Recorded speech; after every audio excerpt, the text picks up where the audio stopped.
जय हिंद friends, welcome back to my channel. तो आज का वीडियो लेके आया मैं कुछ जनरल साइंस के इंपॉर्टेंट क्वेश्चन जो आपके ACC 1 to 8 के लिए आपको पक्का हेल्प करने वाली हैं। इनके आंसर्स भी मैं आपको साथ साथ बताने वाला हूँ। ये MCQ टाइप है, तो जैसे ही मैं क्वेश्चन को पढ़ता हूँ आप कोशिश करो कि आप आंसर खुद से खुद दो। मैं एक क्वेश्चन में आपको टाइम दूंगा, आराम से कम 10 सेकंड का टाइम अप्रॉक्स दूंगा मैं एक क्वेश्चन में। अगर आपको सही जवाब आता है तो आप खुद से गेस करो, उसके बाद मैं आंसर मैं आपको बता दूंगा। पहला क्वेश्चन है यहाँ पे, the study of flower is known as. जो फूलों के बारे में पढ़ाई करते हैं लोग, उनको उस पढ़ाई को क्या कहते हैं? उस पढ़ाई को फेनोलॉजी कहते हैं, एंथोलॉजी कहते हैं, और एक्स्ट्रोलॉजी कहते हैं, या पैनोलॉजी कहते हैं। तो आप लोगों ने क्वेश्चन देख लिए होंगे, रिसाइड भी कर दिया मैंने। सोचिए, मैं काउंट करता हूँ 5 तक। 1, 2, 3, 4 एंड 5। तो जो इसका सही जवाब है, जिनको आता होगा उन्होंने अपने प्रैक्टिस से पता कर लिया होगा, जिनको नहीं आता उनके लिए है एंथोलॉजी। नेक्स्ट क्वेश्चन में बढ़ता हूँ मैं। The pH value of human blood is. एक जो मानव शरीर के अंदर जो ब्लड होती है, रक्त, उसके अंदर जो पीएच वैल्यू होता है वो कितना होता है? मतलब ब्लड का ह्यूमन के अंदर पीएच वैल्यू कितना है? तो पहला ऑप्शन है 6.6, 7.2, 7.4 एंड 7.8। तो सही जवाब क्या है आपका इसमें? आपकी टाइमिंग शुरू है।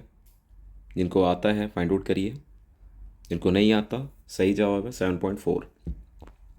नेक्स्ट है, हेमोग्लोबिन इज़ अ। हेमोग्लोबिन क्या चीज़ है? तो हेमोग्लोबिन क्या प्रोटीन है, कार्बोहाइड्रेट है, फैट है, या विटामिन्स है? आपका टाइम शुरू हो चुका है, फाइंड आउट करिए जवाब।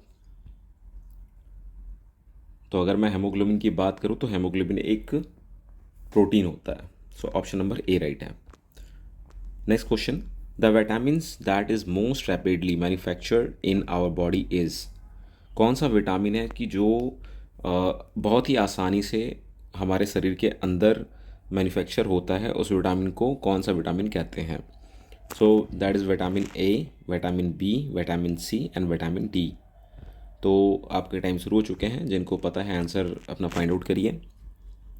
मैं आपको बता दूं, इसका जो सही जवाब है वो विटामिन डी है यहाँ पे। ये विटामिन डी हमें सनलाइट से भी विटामिन डी हमें मिलती हैं। नेक्स्ट क्वेश्चन में चलते हैं हम। accumulation of which one of the following in our muscle leads to fatigue? कौन सी चीज़ होती है? इसका कहने का मतलब ये है कि हमारे शरीर में फ़ैट बढ़ता है, तो किसके वजह से बढ़ता है, वो सबसे ज़्यादा क्या चीज़ होती है? या आप इसको कह सकते हो, जब कोई भी वर्कआउट करते हो तो कौन सी ऐसी एसिड है जो आपके शरीर से बर्न होती है? तो इसके लिए अगर आप सही जवाब बताओ तो लैक्टिक एसिड। लैक्टिक एसिड की मात्रा बढ़ने से आपके शरीर में फ़ैट काफ़ी ज़्यादा इकट्ठा होने लगते हैं, और जब भी आप वर्कआउट करते हो सबसे ज़्यादा जो बर्न होती है वो फैट बर्न होती है। चलिए, एक चीज़ मैं और बताना चाहूँगा, अगर आप चाहते हो ACC 1 to 8 के लिए नोट्स परचेज़ करना, तो इस व्हाट्सएप नंबर पे आप कांटेक्ट करके नोट्स परचेज़ कर सकते हो। और हम आपके लिए काफ़ी ज़्यादा मेहनत करके मॉडल पेपर्स पे काम कर रहे हैं। और अगर आप परचेज़ करते हो इस टाइम पे, तो जब आप मॉडल पेपर्स हम आपको प्रोवाइड करेंगे, पूरी तरीके से कंप्लीट नहीं हुई मॉडल पेपर, पर हम जब भी आपको प्रोवाइड करते तब उसको उसमें आपको अभी एक्स्ट्रा पैसे दे के परचेज़ करने की ज़रूरत नहीं होगी। ये सिर्फ ऑप्शन फ़िलहाल मैंने इस महीने के 10 तारीख तक के लिए डाल रखा है। 10 अक्टूबर तक जो भी परचेज़ होंगे, या अभी तक जो भी हो चुके हैं, 10 अक्टूबर के बाद जब मैं मॉडल पेपर आपको प्रोवाइड करूँगा तो उसके लिए आपको अलग से चार्जेस पे करने पड़ेंगे। बट अभी अगर आप 10 अक्टूबर से पहले नोट्स लेते हो तो नोट्स के साथ वो एक ऐड ऑन है।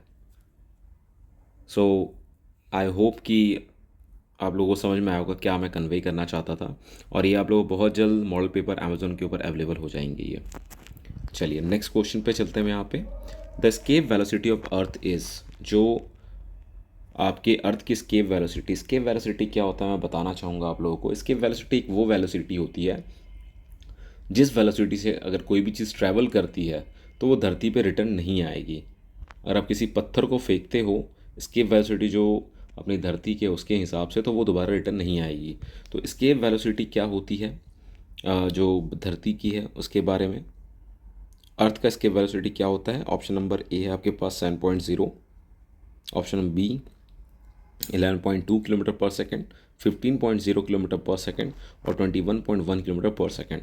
तो आई होप ये बहुत कॉमन क्वेश्चन है, जिनको नहीं पता है उनके लिए है 11.2, और जिनको पता है उन्होंने अभी तक खुद का अपना टिक किया होगा।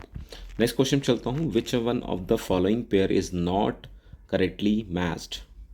देखिए यहाँ पे आपके जो इस पेयर के अंदर क्या चीज़ें दी हुई हैं वो बता रहा हूँ मैं आपको। यहाँ पे इक्विपमेंट्स दिए हुए हैं और वो क्या चीज़ें उससे हम मेज़र करते हैं उसके बारे में इन्होंने पूछा है यहाँ पे। तो यहाँ पे अगर पहला क्वेश्चन हमारे पास एनोमीटर, क्वेश्चन में देखिए pair is not correctly matched.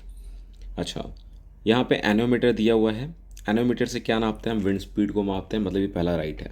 उसके दूसरा एमीटर, एमीटर से हम क्या मापते हैं, इलेक्ट्रिक करंट को मापते हैं, वो भी राइट है। उसके बाद यहाँ पे चौथा है पायरोमीटर, इससे क्या मापते हैं हम, हाई टेम्परेचर मापते हैं, ये भी राइट है। इसके बाद अगला क्या है, टेक्योमीटर, प्रेशर डिफरेंस, क्या ये सही है। तो प्रेशर डिफरेंस के लिए हम इस्तेमाल करते हैं किसका, मोनोमीटर का। तो ये जो टेक्नोमीटर है इसका हम इस्तेमाल किस लिए करते हैं, रैपिड मेजरमेंट के लिए करते हैं, या डिटरमाइंस के लिए करते हैं, इलेक्ट्रोनॉनिकल के लिए करते हैं, और या इलेक्ट्रो ऑप्टिकली के लिए करते हैं, या फिर द डिस्टेंस ऑफ टारगेट के लिए। तो बेसिकली इसका हम कह सकते हैं रैपिड मेजरमेंट के लिए इसका इस्तेमाल करते हैं टेक्नोमीटर का। तो ये जो पेयर है दिस पेयर इज़ रॉन्ग। चलिए नेक्स्ट पे चलते हैं, which one of the following method is use to separate water from alcohol water mixture. कौन से मेथड का हम इस्तेमाल करते हैं कि जिससे वाटर को अल्कोहल में मिक्स करने के बाद हम अलग कर सकते हैं। तो पहला ऑप्शन इसमें आपके पास डिकनेशन, इवापोरेशन, सब्लिमेशन एंड डिस्टिलेशन। तो जिनको जवाब पता है अपना जवाब फाइंड आउट करिए। Which one of the following method is use to separate water from alcohol water mixture, डिसनेशन, इवापोरेशन, सबमिलेशन एंड डिस्टिलेशन। तो जो सही जवाब है वो है डिस्टिलेशन है। The number of chamber in human heart is, एक मानव शरीर के अंदर जो हृदय होता है उसके अंदर कितने चेम्बर्स होते हैं। The number of chambers in human heart कितने होते हैं, 3 होते हैं, 4 होते हैं, 5 होते हैं, 6 होते हैं, कितने होते हैं। So the correct answer is 4, 4 होते हैं उसके अंदर। नेक्स्ट पे चलते हैं हम, which one of the following metal is use with iron to make it rust free. अभी देखिए कौन सा मेटल यूज़ किया जाता है आयरन के साथ कि उसको कभी जंग ना लगे।